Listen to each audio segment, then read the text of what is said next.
lightnings in Final Fantasy XIV, new extreme raid dungeons in C9, and multi-classing features in Everquest Next. Hey everyone, I'm Ashlen with MMO Play, and I'm bringing you all that and more this week on MMO News. Final Fantasy XIV players will be delighted to hear that a pink-headed heroine has made her way into the game. Currently, we aren't really aware of the storyline that brings Lightning into the game, but we do know she will appear as a special Lightning Returns Fate or full active time event. Players who complete the special event will be able to unlock gear and weapons after those found in the console trilogy sequel, Lightning Returns, which takes place after the events of both the original Final Fantasy XIII and Part 2. And likewise, players of Lightning Returns can look forward to acquiring weapons and shields inspired by the cities of A Realm Reborn by taking the time to clear special side quests. A Realm Reborn is available on the PS3 for $39.99 and $29.99 for the PC version. The Lightning Returns console game will cost $59.99 and will hit Xbox 360 and PlayStation systems on February 11th, 2014. RuneScape is following suit of many other games who have been victims of gold farmers by offering its own pay-through-play feature called Bonds.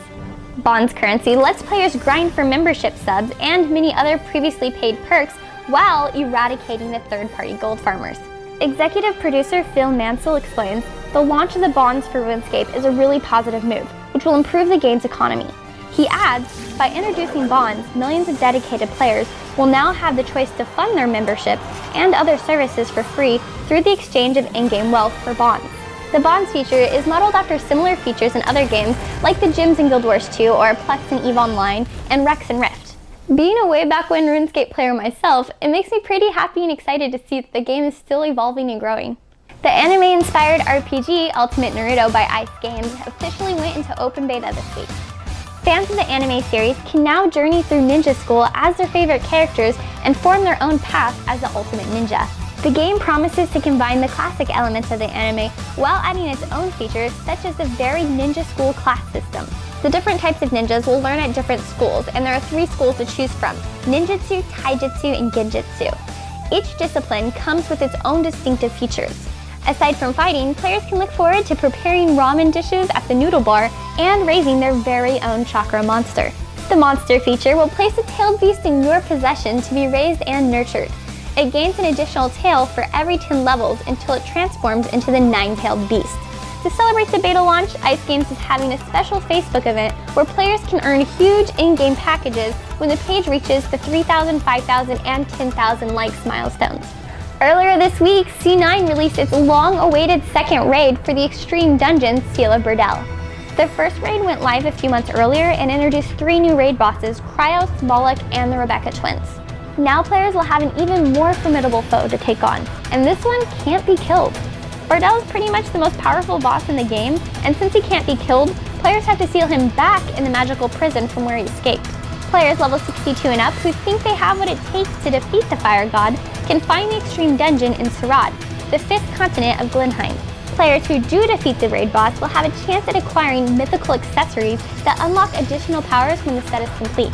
And on top of that, those who collect the Steelbook of Flames will be able to obtain the most powerful armor in all of C9, the Jin armor.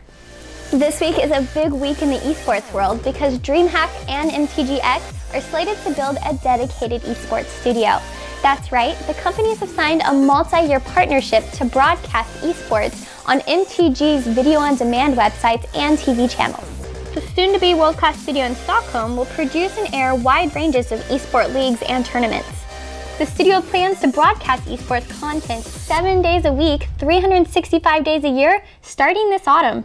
And speaking of esports, Blizzard is considering putting together an off-season patch to follow the World Championship Series finals at BlizzCon. While nothing is set in stone, they do plan to test out combining Metground and air attack upgrades, decreasing Widowmine's splash radius from 1.75 to 1.1, and decreasing the siege tank attack period from 3 to 2.7.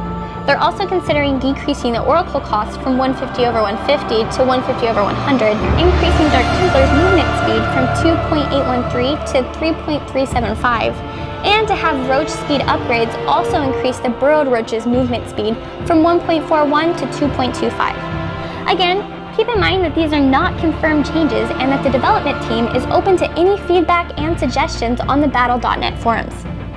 Last Saturday kicked off the 5-week-long World Domination Series for Planetside 2. The ongoing event lets players fight for their chosen empire in a 5-week-long battle for supremacy. Each week, developers roll out a set of weekly challenges that players can individually complete to raise their empire scores. At the end of each week, an Imperial leader will be crowned based on that week's score. And at the end of the 5-week competition, there will be a grand winner to rule them all.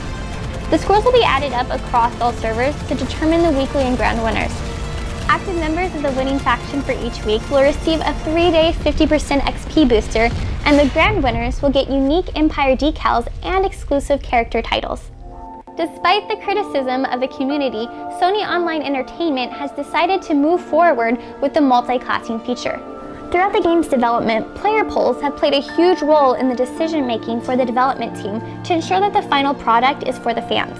When it came to the subject of multiclassing, 57% of the online community wanted some form of limited race class combinations. With that in mind, the developers announced that they will still be going through with the multi-class format. This format will allow players of any race to select from any of the 40 classes available in-game, and also give them the ability to freely switch between classes as a single race without having to re-roll, which is a first in EverQuest's history. The devs feel that it would be unfair for players to have to commit to a race and then be deprived of certain classes, styles, and items throughout the game. On the other side of the debate, some feel like it could lead to players creating unrealistic combinations and spoil the fantasy element of the game. Let us know what you think. Will the decision improve or hinder the gaming experience? Alright guys, that's it for this week's MMO update. Thanks for watching. Remember to like, follow, and subscribe for all the latest information. Again, I'm Ashlyn, and I will see you next week. But until then, keep on gaming.